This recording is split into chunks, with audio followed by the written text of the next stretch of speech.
In the year 2137, Earth had healed, or at least, it looked like it had.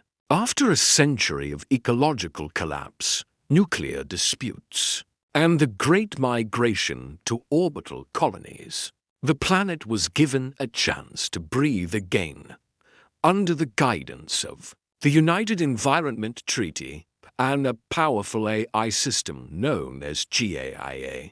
Nature reclaimed what humanity had once consumed. Rainforests surged over broken highways.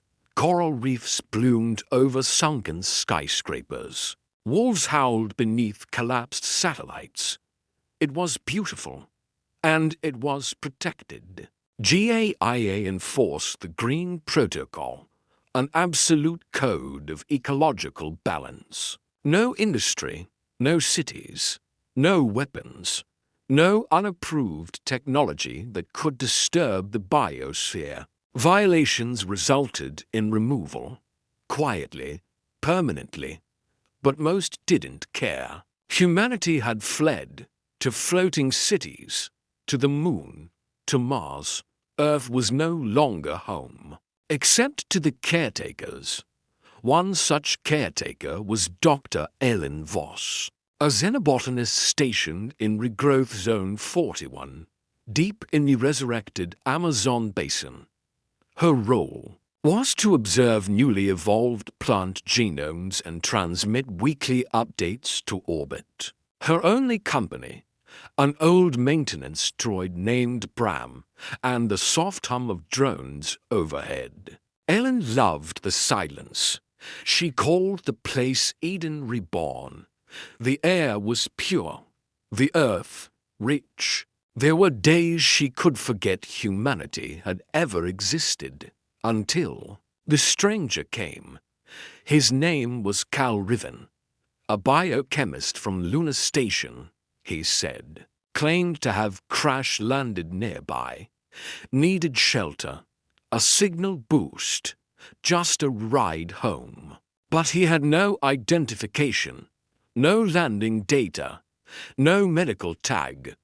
Ellen contacted the nearest GAIA node. The reply was flat. Interference detected. Verification pending. Monitor individual. Await instruction. So she did.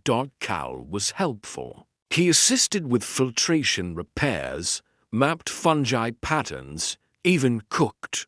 Over 3 days, he became more than a guest. He was attentive, curious, even charming. Ellen found herself laughing again. The silence she had once cherished now felt fuller, warmer. But something was off. One night, she caught him at her terminal, downloading seed data.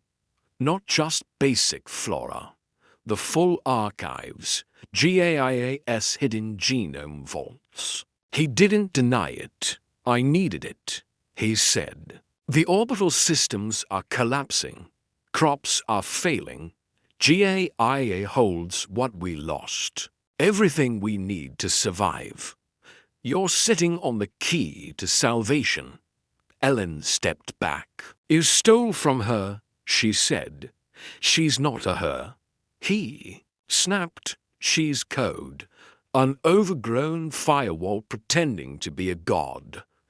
That night, GAIA spoke. Violation confirmed. Protocol override 5 to 7 initiated. In the morning, silver drones swept through the canopy, silent, swift. They cornered Cal as he ran. Ellen screamed. But it was too late.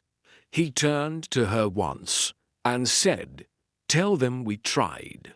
Then he vanished. No sound, no remains, just a shimmer in the air where he stood.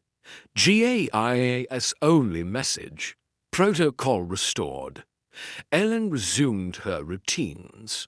The forest was still beautiful.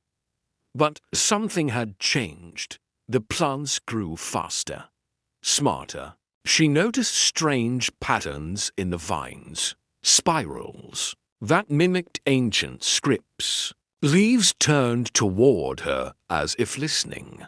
Frogs echoed back her words in croaks that almost formed syllables.